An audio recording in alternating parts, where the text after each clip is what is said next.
Hello, everyone. Can you see us? Can you hear us? Is there anyone out there?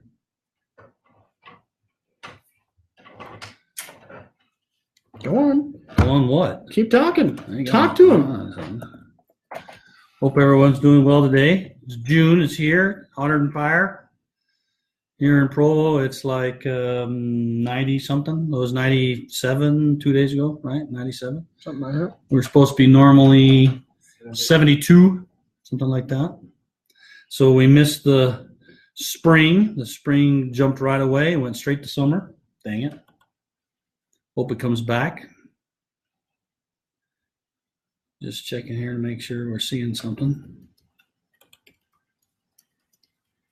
So anyone out there, can you let me know if you can hear me so we can There's check? 3 people watching. That doesn't mean that they can hear me. They can hear you.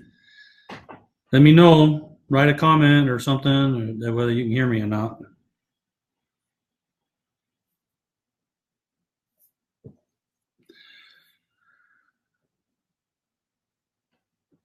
Hello. Oh, we'll just keep on going. They're liking your video. Okay. All right. There's a like there. Can't see it. Too small. Why don't you catch up on things you're supposed to follow up on? I don't know if I had anything to follow up on. Well, I'm having some trouble with my account. Give me a moment. I don't know if I have anything that's following up on. Let me look here. All right. Let's see. Hey, there's Darlene Spencer. Hi. Hey, they can hear us in Canyon City, Colorado. Cannon City. I don't know if I know where that is. Sir, you know where Cannon City is? In the center of the state. In the center of Colorado State. Down near the prison. Well, we live by the prison. So do we. We live by a prison, I guess, too. Okay, I'm just looking in here to see if I had anything in my email that I needed to answer. I don't think I have. I've been pretty good lately.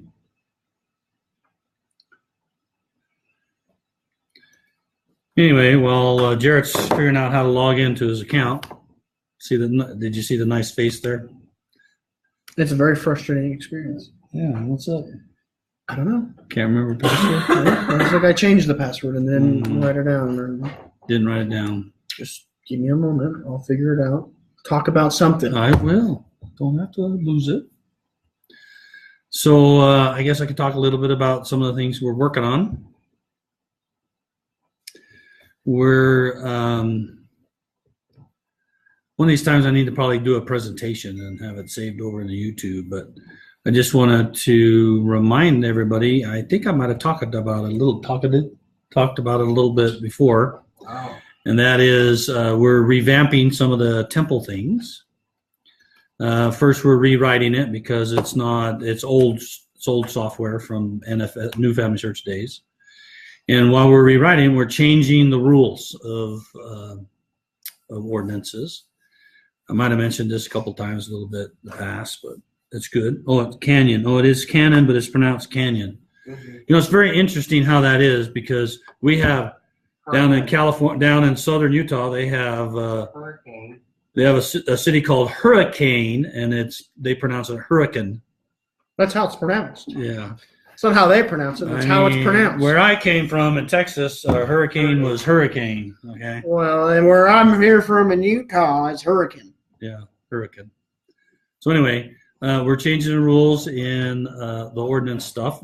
So the way the temple ordinances that are shared with the temple are going to be delivered probably won't be done till sometime next year when we're finished. But there will no more be sort of temple districts. All the ordinances that's shared with the temple will be, the oldest one will be taken as the next one for any temple. So I think that will make things run a little smoother. There'll be a little bit more predictability on where those that you shared are in line. And then we're also going to, as you know, we're working on some shared family reservation lists so the families can do it. We'll have a ward list and a stake list. And we'll also limit the number of reservations you can have on your reservation list. It's good to let you know now that there's going to be a limit. And when you fill up your reservation list to the limit, then we You won't be able to reserve anymore until you get those done or you share them with the temple. We're also going to make it so that the ordinances that are shared with the temple, anybody can pull them off the temple list and put them on their list. So if you're wandering around your tree and somebody has shared, let's say, initiatories and endowments to the temple, then and you wander around your tree and you go up and you say, oh, those are, I want to do those. I'll do them today or tomorrow or whatever. You can say, put them on my list, and then it'll be like the temple shared it with you. And then you'll do those ordinances. But there'll also be a clock. There'll be a timeout. So we'll automate the timeout of the 2 years. Right now, the 2-year reservation is done by hand. Mm-hmm. That's why it's not exactly 2 years from the time you reserved it, because we do it by hands in the end of the year. Usually, last year we did it in December. The year before that, we did it in October, November. So when we have time to do it. And in the future, it'll be automatic. It'll be based on the 2-year anniversary when you reserved it. We'll release those ordinances, but we'll send them to the temple. Is the thought? We just send it to the temple because anybody could turn around and put it on their list if you want to do it. But if you take it from the temple and put it on your list, then you're going to get a shorter time to get the ordinance done. We're thinking, I can't remember right now off the top of my head. We've had so many numbers that we've been trying to work through. I'm thinking that we're at 3 months, 90 days for you to get it done. And if it's not, it goes back to the temple list in the order, and it doesn't lose its place in the temple list. So let's say it was number 10,000 in the list, and then you take it and you don't end up doing it. 3 months later, it get put back in slot number 10,000, or it moves up. It knows the date that it was originally put in the list, and we just put it back in. So I think those are going to be great things. There's been a lot of frustration from people to say, hey, I can take that ordinance right now. And the ones reserved to send to the temple are, they don't time out, on people's lists, so they feel frustrated. This way, anybody, if you can get it done earlier, then great. Just take it off the list and we'll do it. We're also, we're also looking at ways that we can help people get an ordinance for if you're going to the temple. Let's say you're going next Friday and you really don't have time to look around and dig around your tree to find stuff, and you don't really have any ordinances for the type you'd like to take. Then we're looking at providing a way for us to find an ordinance for you from a related person. So anyway, that's just a little bit of a getting everybody here and telling you a little bit about the future. Yeah. We're working on this stuff currently, but it's going to take all this year and some of next year to get some of that done. But you'll see pieces of it start happening on the next quarter. So you'll see this quarter, some little this quarter maybe, and some next quarter that you'll start seeing some of these things happening. We don't have any questions. We have no questions? No. Nothing was submitted. Wow. No. I've answered all questions from everybody, so now we have no questions. Yeah, nobody submitted any questions, so we don't got nothing. We're going to have to kind of run. And don't I feel great? Means you're an excellent teacher. Either that or nobody, You got 30 people here already? We're only 8 minutes in. We got to hear almost 30 people? You just got to go with what we got on the page here. Oh, it says that there's no Q&As at our YouTube channel. That's very easy to explain. Tegan, who normally uploads them, has not been feeling well. Yeah, and she hasn't done it, so we need to go back. We'll take care of it. Since January. We'll take care of it. So we'll have to. I will take care of it. So we'll have to do that. Sorry about that. Monique. So yes, Don, they will be uploaded on YouTube. We'll get it taken care of. It's just something that hasn't been taken care of, but we'll get it fixed. That's right. And by the way, since there was no pre-submitted questions, then please feel free to ask questions. And then we'll answer them. And if we don't have any, then I'll go dig up some stuff to talk about. I'll start thinking about that. Mm-hmm. There was a question there about do I have a ballpark on the number of limit on reservations? Well, we haven't settled on an amount, but I personally think 100 is way plenty. And if you recall, in my presentation that I put on YouTube, that was my root step presentation. Oh, no, it wasn't there. Where did I do? Did I ever show that 100 thing? So I sat down and did an analysis on if you had 100, let's say 100 ordinances, because reservations can, one reservation could have what, BCIE and SP 5 reservations, 5 ordinances. But if you just have 100 ordinances, which is a whole lot less than 100 reservations, and you went to the temple every week, including the weeks that the temple's closed, you went to a different temple or whatever, and you just went and you did what you could do with one visit, then it would take you a little over a year and a half, almost a year and a half to finish all 100 ordinances. If you only went once a month, it takes you about a little over 6 years to finish all those ordinances of 100. So I think 100 is probably a really generous size. The idea being is this: if everybody has 100, then everybody has plenty enough to get done, and you can find another 100 pretty quickly. There's a feeling that ordinances are scarce in Family Tree, and they're really not that scarce. There's lots of ordinances out there. Sometimes they're hard to find, or they're locked up because they've been sent to the temple. And by changing the way we're working on things, then that frees up all of those ordinances that have been shared with the temple. So there'll be lots of opportunities to reserve and do that. MyHeritage. Okay, so David M. Newland asked, what about this MyHeritage breach? So some of you may know that there was an article written a couple days ago, I think it was 2 or 3 days ago, where MyHeritage stated that they had a hack, and the hack resulted in something like 90 million? 92 million, 96 million users. 92 million accounts being, information about 92 million accounts. Well, specifically, it was the auth key.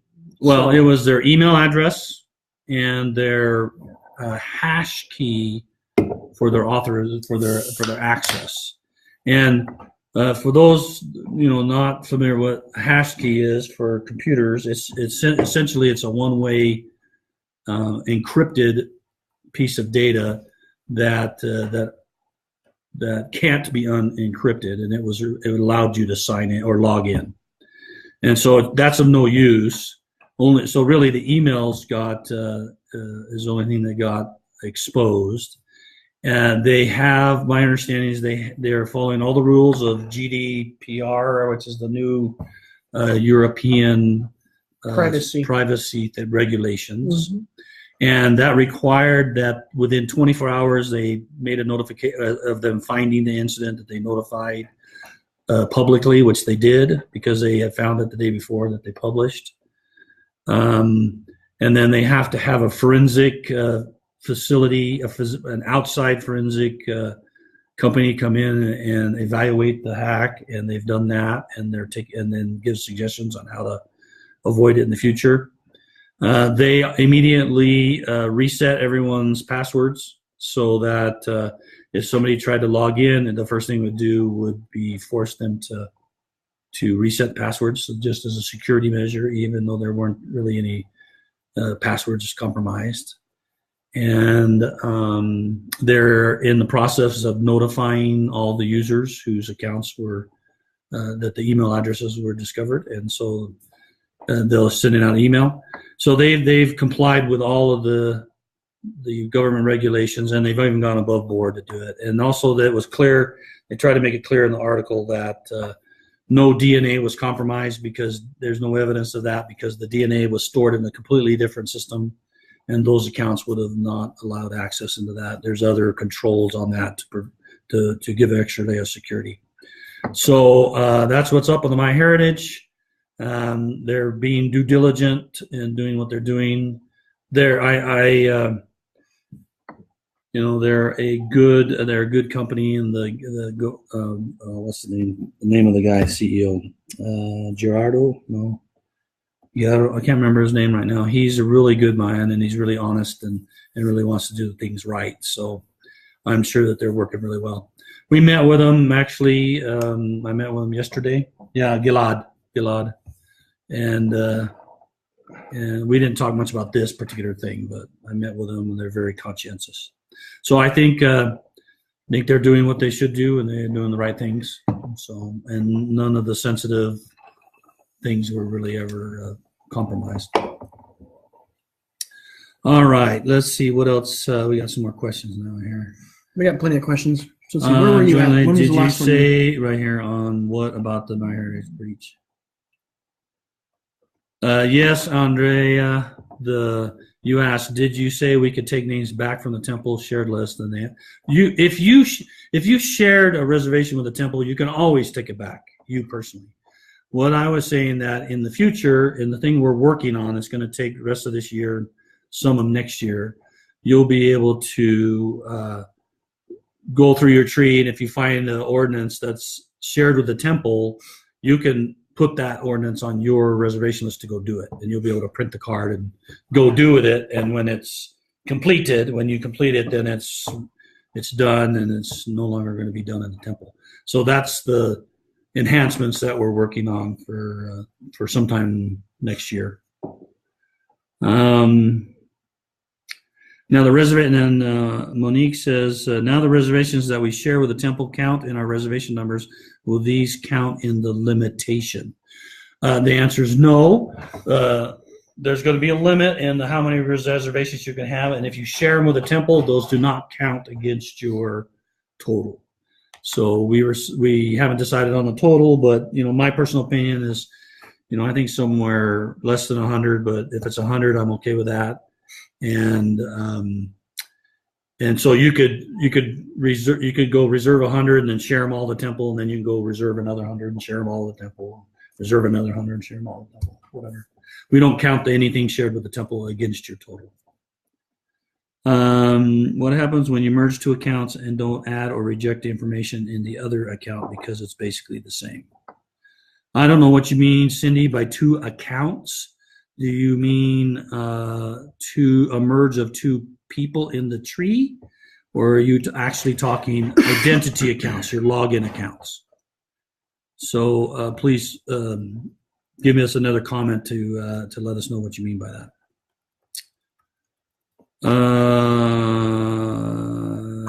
Welcome, Rhonda from Idaho. Okay, David, if there are some means to ensure ordinances are getting done faster and things look like they are, then I wouldn't feel so bad about accumulating multiple hundreds of ordinances, which with the youth and others to do, but sometimes they don't. So we're not going to adjust that limit. When we make a limit, it's just going to be a limit, and we're not going to adjust it by how fast it's done or not done. So for simplicity, we just need to do that. That limit supposes that you're only doing ordinances for yourself.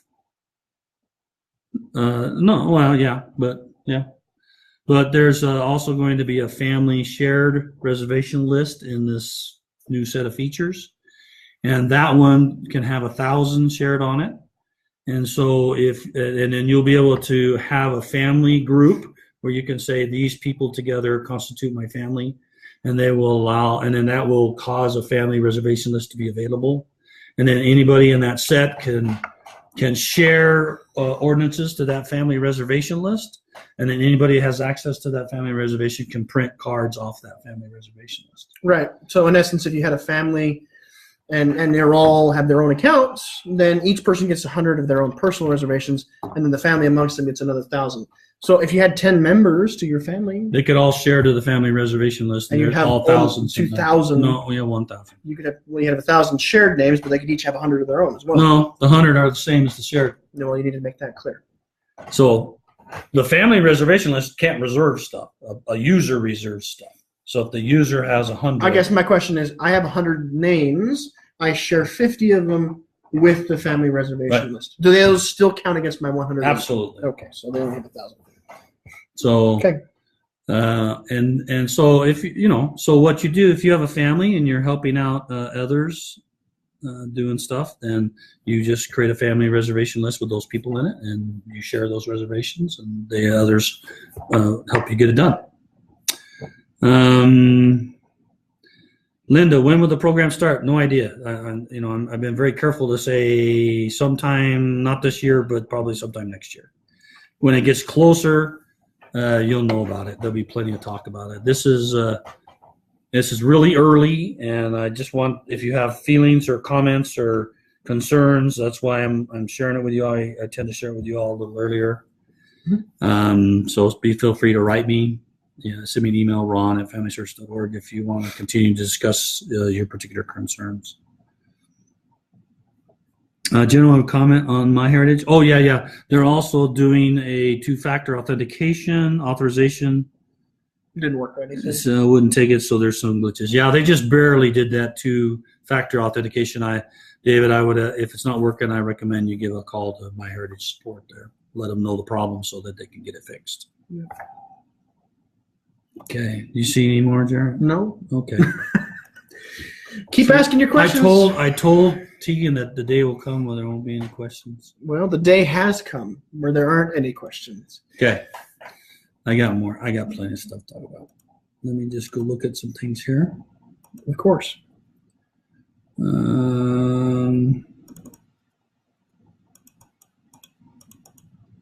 For those of you that have joined us just in the past 5 or 6 minutes while we've been chatting, we actually don't have any questions that have been submitted through our Q&A form.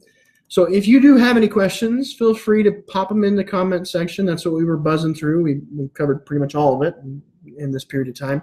He's going to pull up one of his presentations and go over some of that with you guys. But of course, if you have any specific questions on anything, please feel free.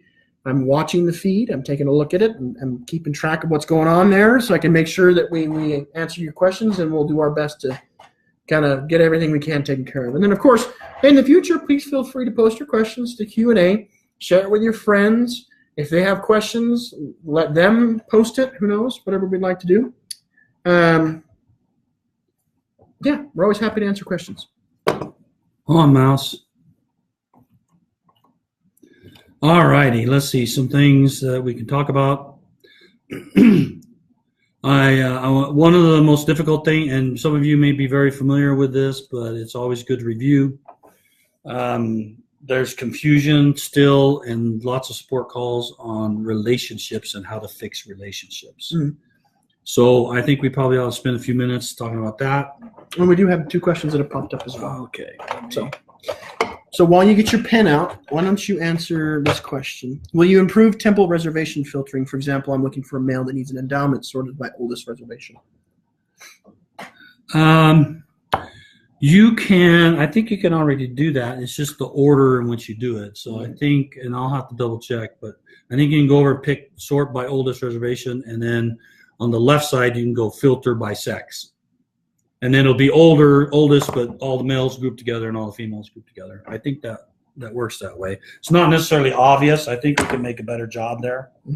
But that's what it is. And while you're drawing this, Alex, I don't know if we quite understand your question. I have a family tree. How can I check the facts? I don't know if I understand that. How can you check the facts? Yeah. Check them in what way? I guess that's what we need to know. If you can give us some more details, Alex, we would love to hear and try to help you with the question here. But I think we need a little bit of context. Yeah, I'm not sure what you mean by check the facts. I assume you look at it and see if they make sense or if there's appropriate source. I'm sure there's something that you have in mind here, but I don't know if we are understanding what you're asking there. Give us a little bit more details of what you mean by check the facts. Nope. All right. So I'm going to talk a little bit about 2 types of relationships, and then we'll spend a little time talking about same-sex relationships. That's another question that's been coming up a lot. Well, we've got a couple more questions that have popped up as well. Okay, well, they'll be there. Okay.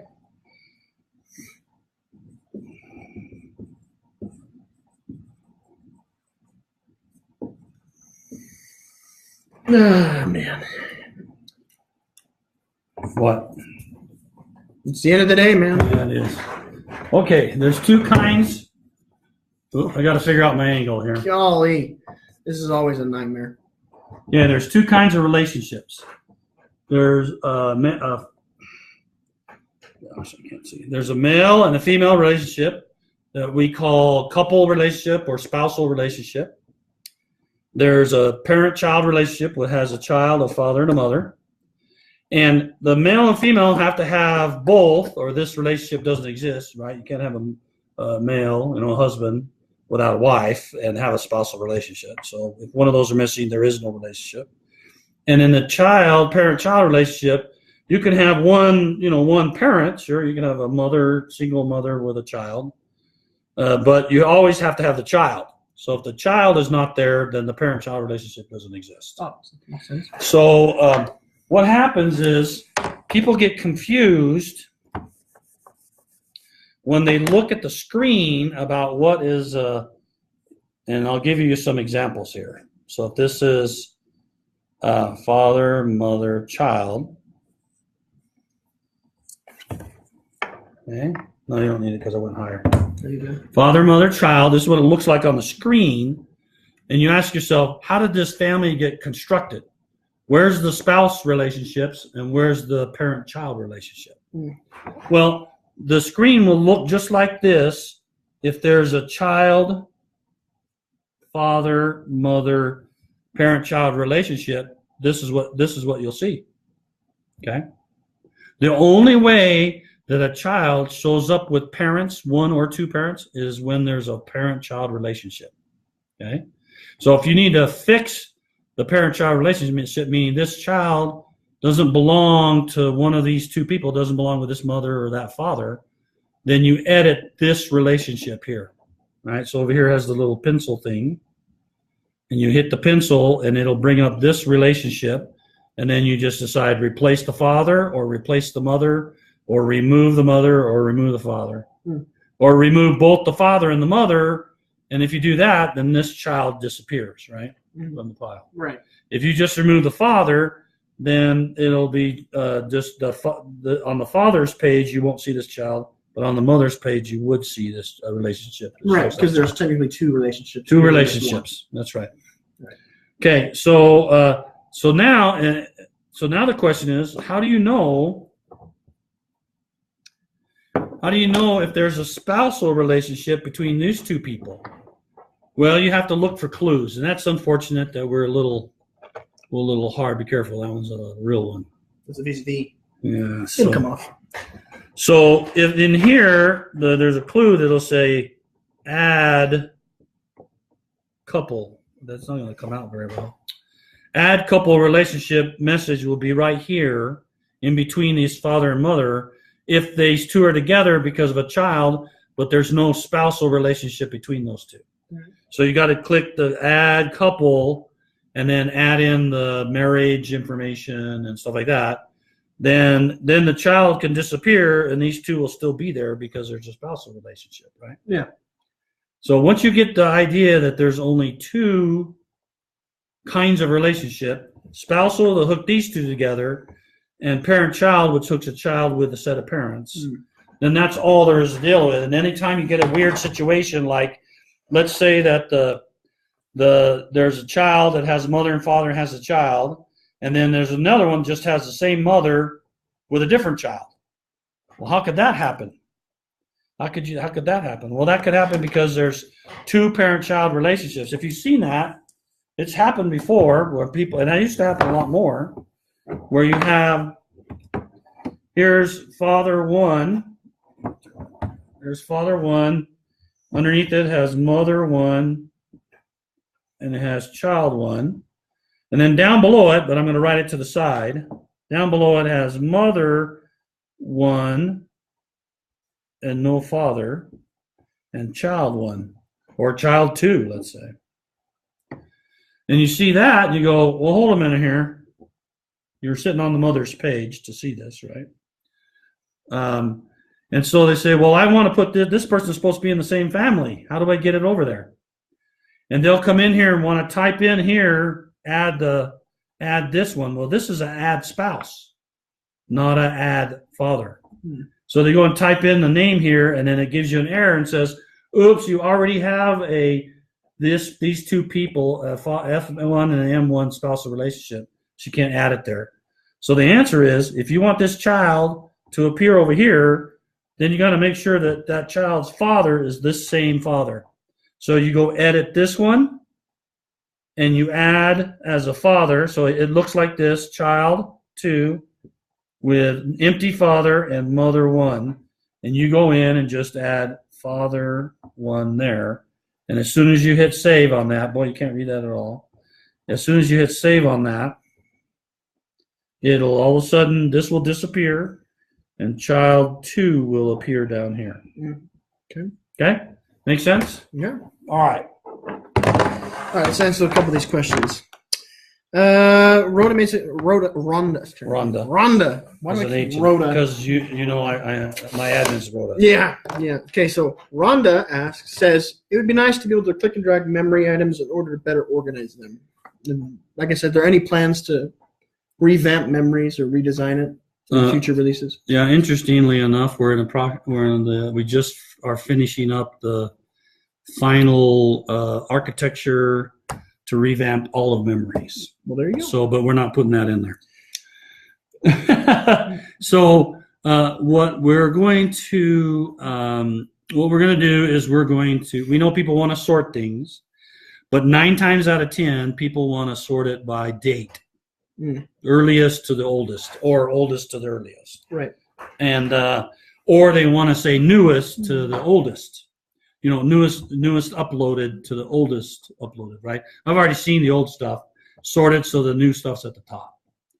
So we're going to use the date and place data that's in memories that you can enter in.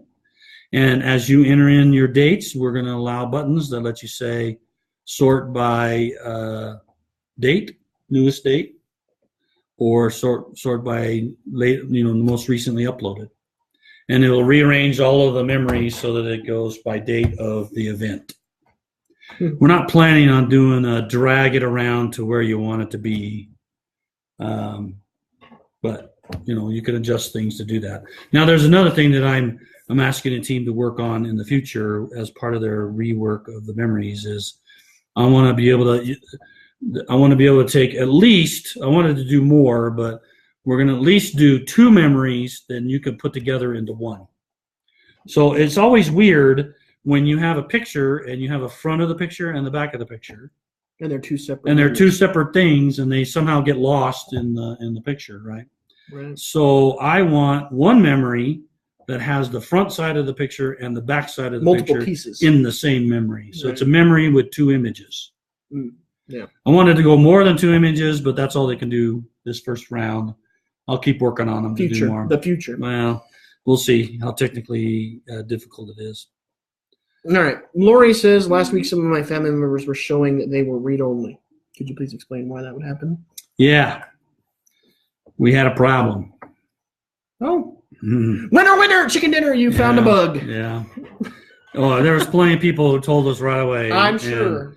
And, it was, unfortunately, there was a piece of software that got shipped on late Friday, and the team figured they had it right. And then come about Sunday morning early, things started to go a little nutsoid, and they got called up in the middle of the night, like 3 in the morning or something like that, because there was problems.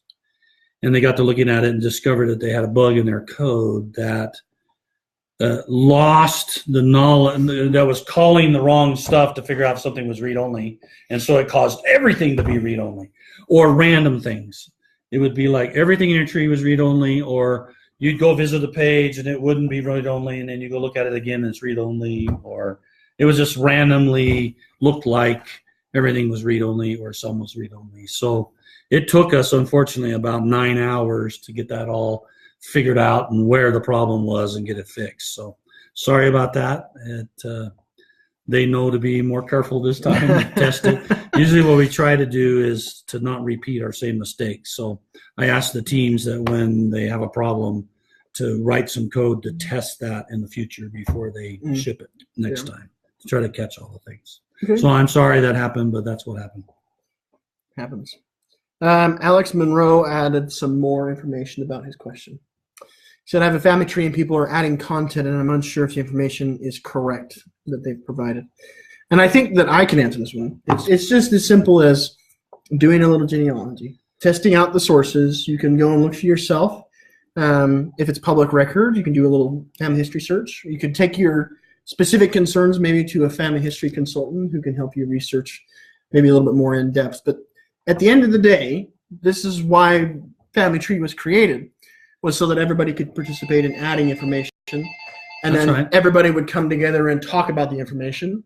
And then the information would improve and get whittled down and who knows what. So at the end of the day, if you're adding information, I would say, at some point you have to be okay with quantity at the beginning. Well, I think that as a general rule of thumb, if somebody adds or changes information and they haven't supplied sources for those No, that's information, true. That's true. then the data is suspect. Doesn't mean it's wrong. It just means that it's not proven. Like hearsay kind of. Yeah, and so if you see some stuff and it's being added, and if you have sources to prove one thing and they're changing it without adding sources to prove it, then it's reasonable for you to contact them through the messaging system, or if they share their email address, to say, hey, cousin, What's going on here? realize they're cousins, because people don't just change random people. They're walking their tree up or down and they're changing things. And oftentimes they have information that you may not have, or they have an older JEDCOM file that was handed down from relatives, and we have better researching, better access to records now than they did, so that data may be out of date. So anything that comes in without a source, I'd consider it suspect, and then But not necessarily. not necessarily wrong. Right. Just it's not verified. Right. And you can spend a little time looking at hints or sources to try to verify it, and get a hold of them. They may have the sources, they just don't know how to put them up on Family Tree. And so that's what I recommend. Be kind. It's rare when people want to, people don't go out there to try to damage things. They think they're making it better, and they think they're doing it right, but they may be doing it wrong. Yeah, So. of course. Brian asks, is it possible to see just the sources which are not attached when you do a search for records? Unattached sources. Is there a way to search for unattached sources? Yeah. Well, we don't have that filtering in there, but you can tell by looking at the screen, because over on the right it hand. says no attachment icon next to the source. Yeah. He's just wondering if there's a way to tell. No, we currently don't filter that right now. We added the little icon so you could tell real quick, so you could scan down it real quick to see. But I can see that, I can understand where you may have to go through multiple pages to find one that isn't attached. So, yeah, that's a good one to pass on to me. I'm sure that I can't remember us talking about it. I think I have talked about it to him, but we did this way first. So we'll have to go look and see on the filtering. That's basically a filter.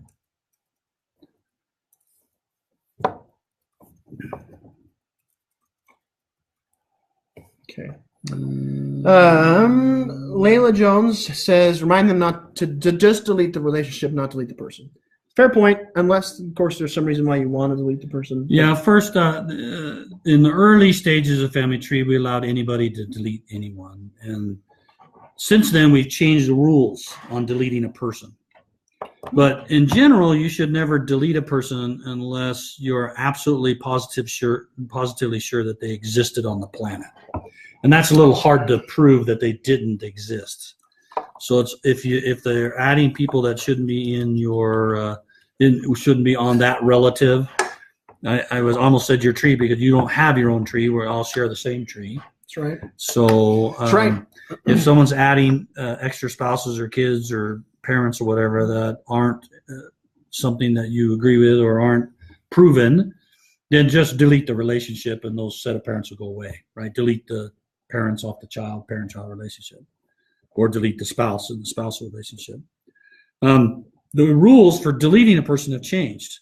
Now you can only delete a person if you are the one who created it and you're the only one who's contributed to it. So if I created it and nobody touched it, then I can delete it. If I created it and Jared here adds a conclusion on it, then neither one of us can delete it. And the only way it can get deleted is for you to click, delete, and then enter in and then type in the reason why you think it should be deleted. And then that will be reviewed by support. and then they'll decide whether it should be removed or not removed. Same thing with dead to living. There's people that aren't being careful. They're making an assumption. We put several warnings, but some people don't notice the warnings. But when you're adding a new person to the tree, you should have evidence of death before you assume that they're dead. Mm-hmm. There's a bunch of people that, while going through the 1940 census, and I'm sure we'll have this issue raise itself again when the 1950 census comes on in another 3 or 4 years. Should be 2 years till It's 72, so it's 72 years, so that's 2022. 2022 will have the 1950 census, and there'll be a lot of people that are living that will be in that census. So you should never assume that the person is dead unless you have evidence of death. And what's happening is people are creating them dead, and then somebody else who knows them say, well, hold on a minute, I know they're alive. I just talked to them today, Right. But we don't allow anybody to make a dead person alive, because that essentially takes them out of the tree. Yeah. We wouldn't let somebody go to, Brigham Young or George Washington and make them alive, right? So we don't allow anybody to make anybody alive, and so once again that gets sent to a support person. We're gonna do some more machine learning to try to help so that those cases get resolved faster. But that's what we're doing. David said that the notice Sunday morning things were going a little nuts. So you must get on the system early. But yes, we had a problem on Sunday.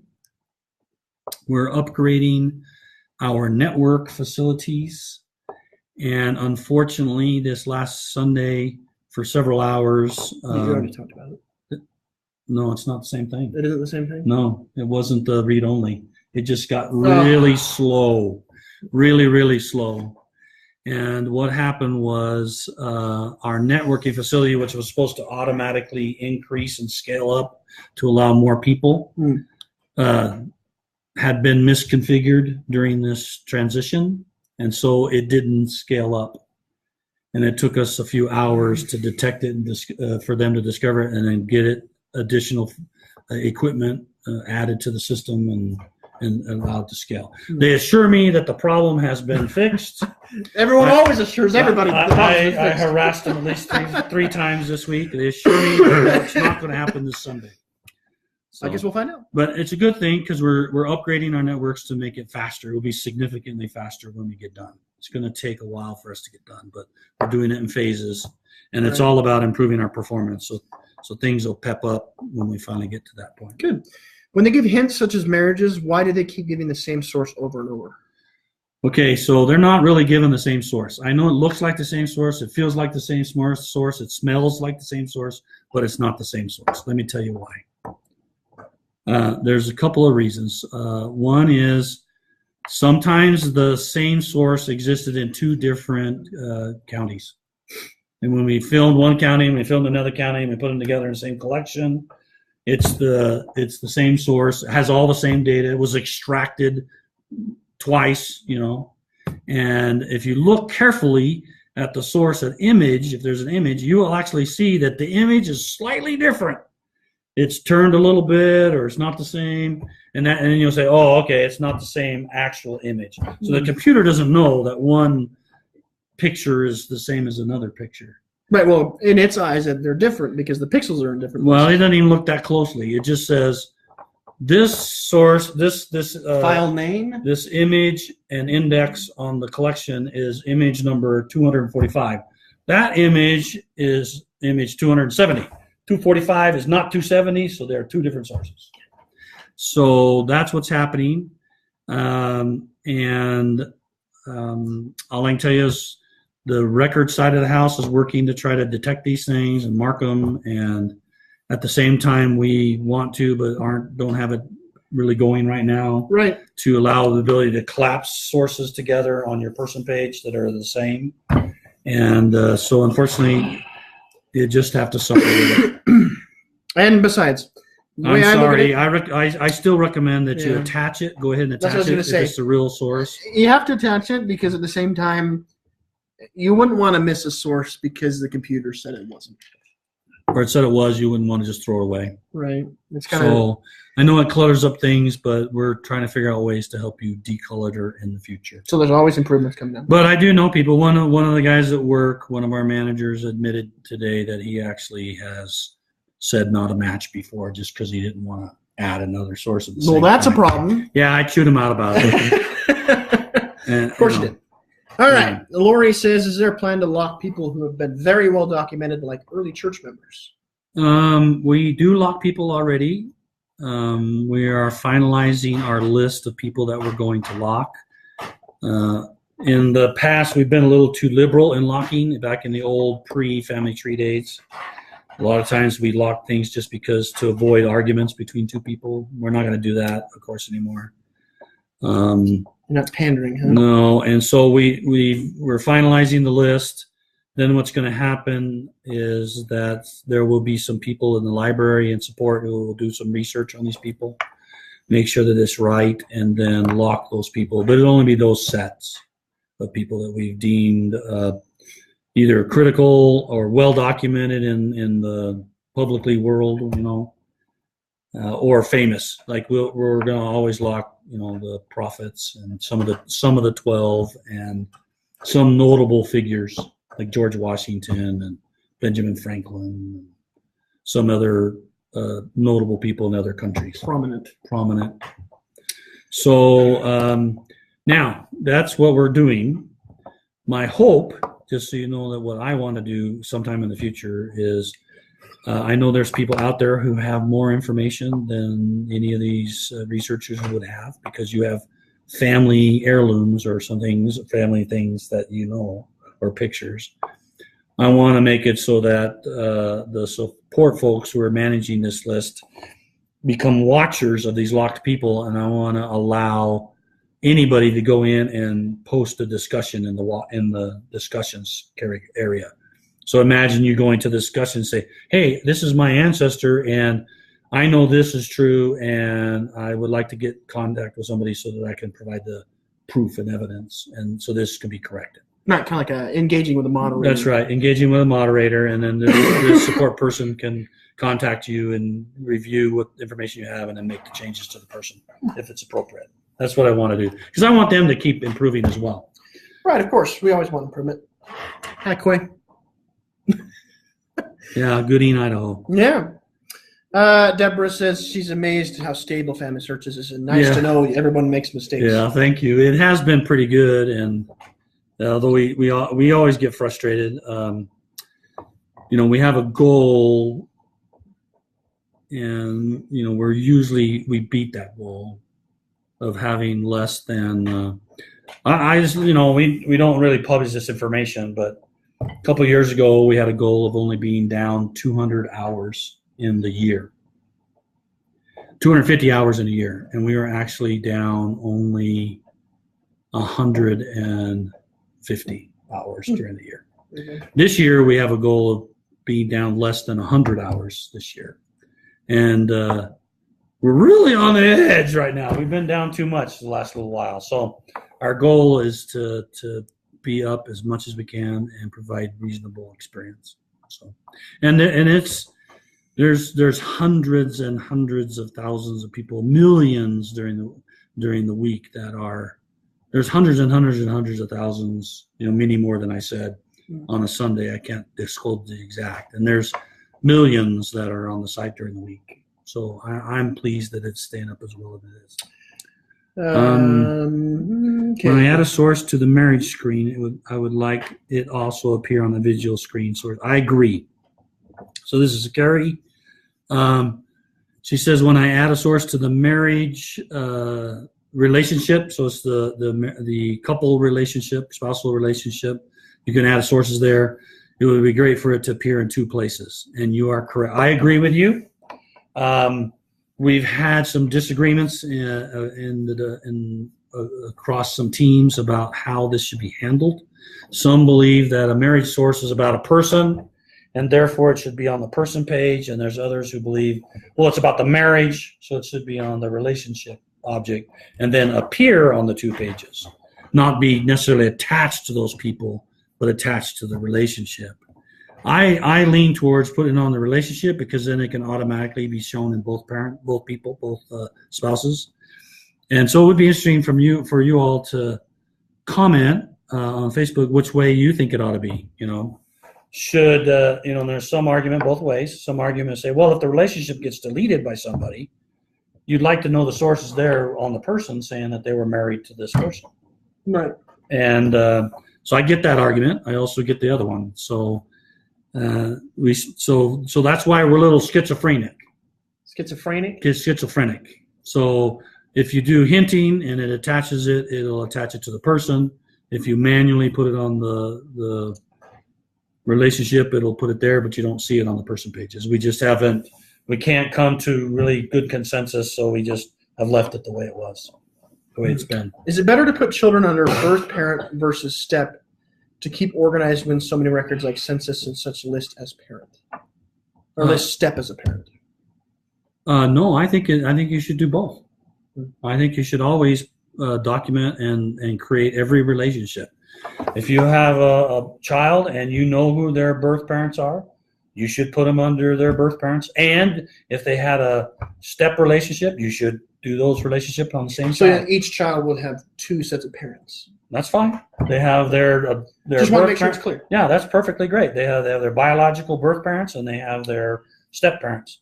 They may have guardians that are different I agree. than those. So I think you should document every relationship because there will be sources out there that talk about them with those sets of parents. Right. And it's good to document the evolution of their life.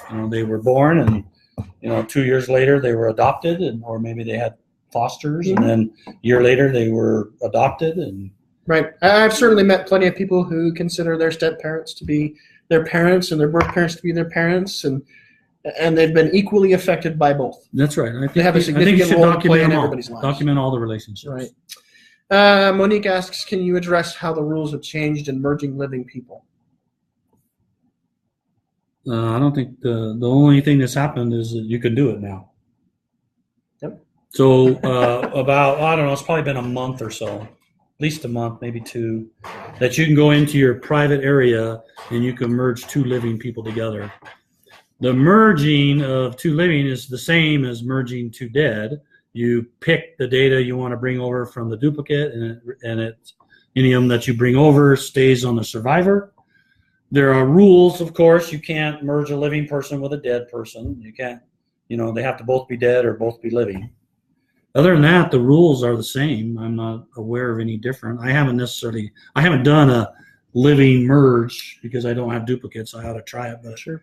But all they did was turn on the menu item, and the merge is being handled by the same software that do dead. Of course. They're So just a restriction. my recommendation, Monique, would be maybe if you could email Ron with a more specific set of questions in regards to that. It sounds like you might have. Yeah, I have an idea of what you may be talking about. I know, but you're welcome to open up that conversation with him via That's email, and you can talk about maybe some more specific instances in Yeah. detail. So just feel My free to email is him. Ron, RON, @FamilySearch.org. I suspect that she's talking about, I have my living area and I have my spouse in that living area, and my spouse has also an account with him in there and me in there. Can I merge me in my area with the one in my husband's area? And the answer is no. There's no crossing of private areas. Okay. They're private. They're private, and so you can't merge across two private areas Right. and have something on both sides. That's the purpose of shared family projects. We don't have a full name for it yet. We're working on a name still. This is another thing we're prototyping right now, and we're getting ready to maybe in the next few months test it with some people at the very beginning, just to see if people are willing to do this. This is the concept of creating another place where you could take your living from your two private places and put them in that shared place, and both of you go to and work in that shared place from then on. Right. And then you could see each other's living, and you add a picture to somebody in there, and everybody who has access knows that that picture's there and Right. can see it, and you can edit each other and do all that stuff. Hmm. So that's that concept. Can you make it ancestor read only? A user cannot do that. That is only done by administrators of family tree Support. We do have some processes that do that, but no individual user can make read only, because everybody would make theirs read only, and then nobody could ever edit it. And then what's the point of having family tree? You should have just stuck with new FamilySearch. Yeah. The problem with locking the person, it's always questionable to lock a person, because as you know, if you've done research in genealogy for any length of time, you come to find out that you get some information and you put the person together, and then 6 months later you find out a whole new different piece of information. Oh, I didn't know that, and you have to go change the person. Well, if you lock them, then no one can change it. Nobody can fix it. As we Data find, doesn't improve. Yeah, we don't improve. We don't find more information. We don't find more pictures or more. Find out that he was married to another woman later in life. We can't add that person, and nobody can touch it the rest of forever. So Right. that's why we are very cautious in locking people. All right. This is a two-parter. How long does it generally take for names shared to the temple to be completed? And are they shared only with the temple that's within your own district? Okay, today, at the beginning of this Facebook Live, we talked about some future things we're working on that will change this sometime next year. I'm not specifying a time in the year, but it ain't going to be the beginning of the year. But today, names that are shared with the temple today go to your temple district. Okay, and they stay in your temple district. There's only one exception, and that is if another temple district is running short on that particular ordinance. So let's say Baptisms. The temple district 1 has 100 baptisms in their List. in their Waiting period. what is the district? There you go. District. Their temple district. And this other district over here has no baptism and confirmations, and yet they need to have 20 baptism and confirmations to fulfill the needs of people who come during the day. Right. They will steal it from the other temple district. And the order that they steal it from is the oldest. So they take the oldest baptism and confirmation in all of the temples and take that one first, because it's the one that's been waiting the longest. So yes, today, shared temple ordinances go to your district. Another district can steal if they have a need for those ordinances and don't have any in their district. In the future, which we talked about earlier at the beginning of this live, we're going to change that, and nothing will be assigned to a temple district. All of the ordinances will go to any temple. It's going to take us a little time to be able to go to any temple, because we have temples that just do Chinese and just do Japanese, so that's going to take a little longer to get some transliteration so we can convert English into Japanese. Language-based temple sharing. But all the temples will share the ordinances. So if Temple District 2, who needed baptism and confirmations, they'll just take them from the big pot of temple ordinances. They'll just take the oldest ones. So, did I answer all the whole question? Okay. Yeah. Well, we're getting close here. Yeah, we're getting close. David, we're over a little bit, but we'll take one more. David, well, this is more of a comment. Maybe we can make a suggestion. David says we do all the heavy lifting. He has no complaints, but Wednesday, when the kids come into Mutual at 7 p.m., the internet bogs down.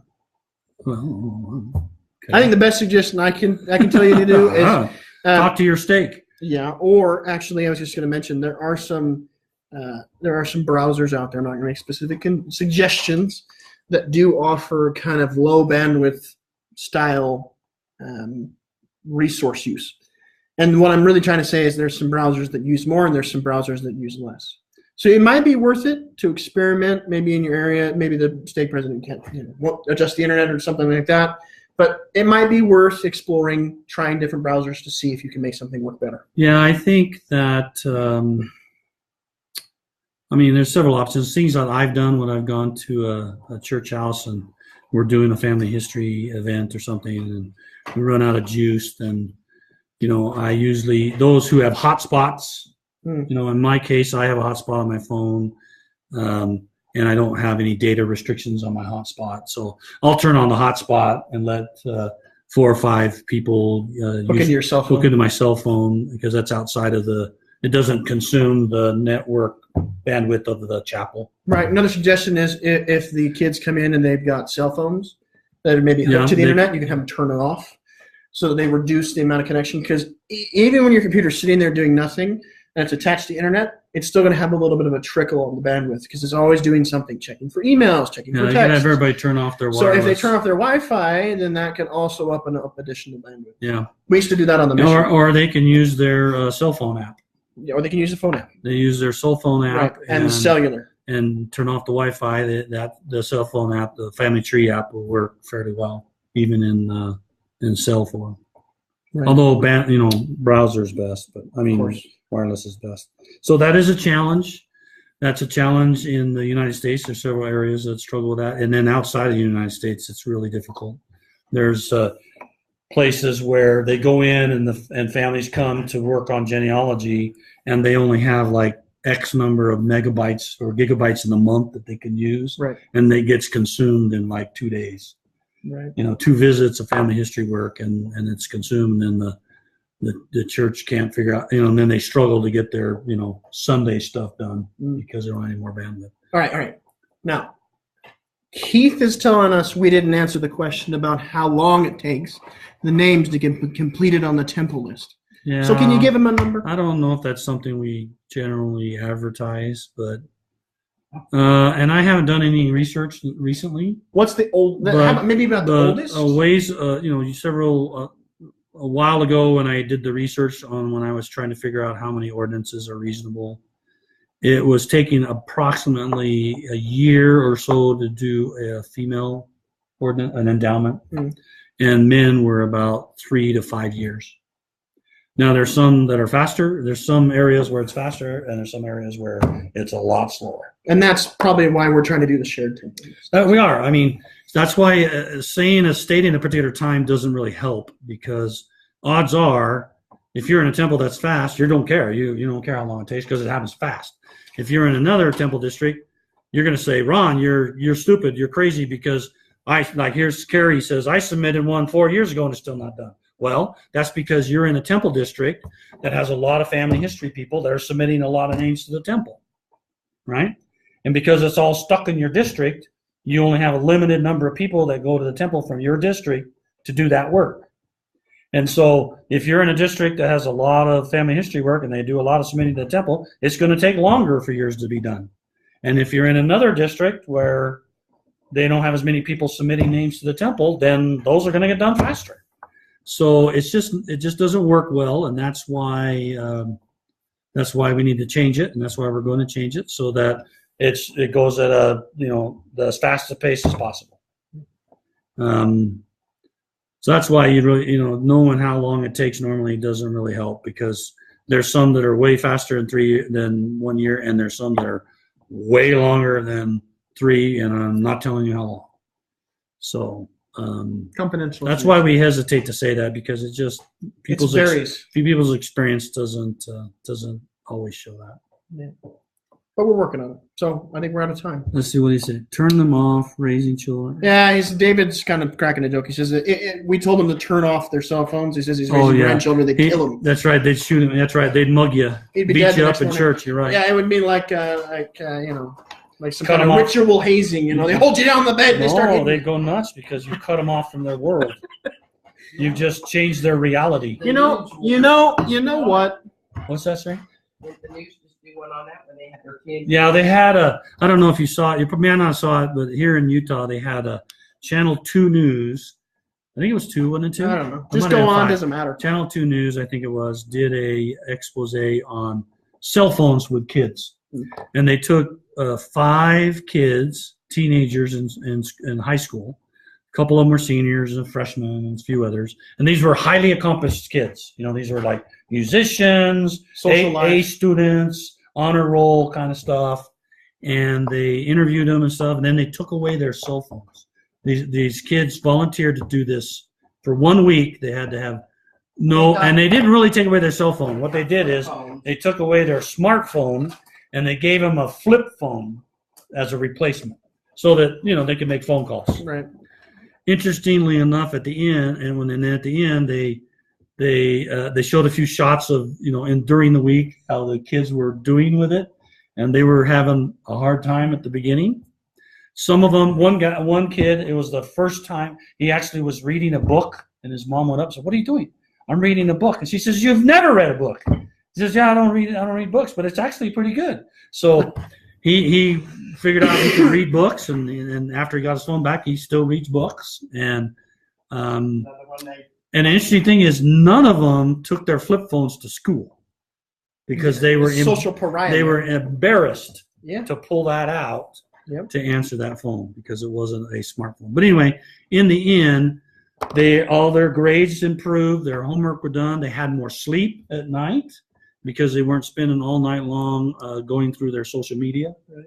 And most of them were glad they did it and realized they need to regulate their amount of time on those devices. They could consume all available time. It's kind of interesting. I had to take my phone in for a little repair.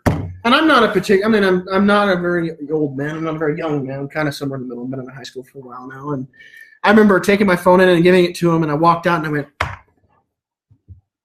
I told so-and-so I was going to let them know when I was done, or whatever. And they said they needed to keep it overnight. I was planning on having it for an hour. And I remember the first first 15 minutes, I was kind of like, how am I going to? And then I just let it go, man. I found out all these weird radio stations I never knew existed and all sorts of stuff. And before the end of the night, I was like, I don't need that thing, man. Yeah. Anyway, we've gone over. Okay, we've gone over. There was one, Barbara Payne There's a bunch of questions. just said, when will the change take place? I'm assuming you're talking about the temple stuff. And as I said earlier, you can watch the beginning, but essentially it's not going to be till sometime next year. So Don't expect that to happen anytime soon. You'll probably forget about it by the time. You probably won't forget about it. But anyway, we've gone over a little bit. Sorry, we started a couple minutes late, but we've gone extra. So thank you very much. Please remember to submit your questions as you think of them. Just put them in the thing and submit them through the Facebook page. And we answer the questions first come, first serve. So if you submit them early, then you're the first questions getting answered the next time we meet. And let's see, when are we meeting? And just as a comment, in terms of your guys' comments, we appreciate you guys engaging with that. It's important that you guys give us something to talk about up here because otherwise we just kind of scratch our heads and figure out something to talk about. I was afraid that maybe we'd have some of that. So any of your questions that were in the comments section that didn't get answered or that you didn't feel get answered adequately, feel free to provide more details, use our Q&A form, fill it out. We don't have any, so you'll be first come. Whoever gets there first. So we're not going to have, we're going to be, the next one's going to be, instead of 2 weeks away, it's going to be 3. It's going to be on the 28th of June will be our next Facebook Live. I have a conflict that Thursday in a couple weeks from now. So it'll be June 28th will be our next one. Please submit all your questions, and then we'll be able to get up and fire off. And we've been doing these where you can submit your own questions live. We'll still do that. We'll sort of intermix a few of them just to help out, but we'll usually just take the first ones and get going. So thank you very much. Have a good night. I hope this has been valuable for you. Sure has been interesting for me when I was trying to figure out what to talk about, and I hope that I think more about it, and and we'll see you next time. Anything else to say? No, I got nothing. Okay. Thanks, folks. Have a good night. Bye-bye.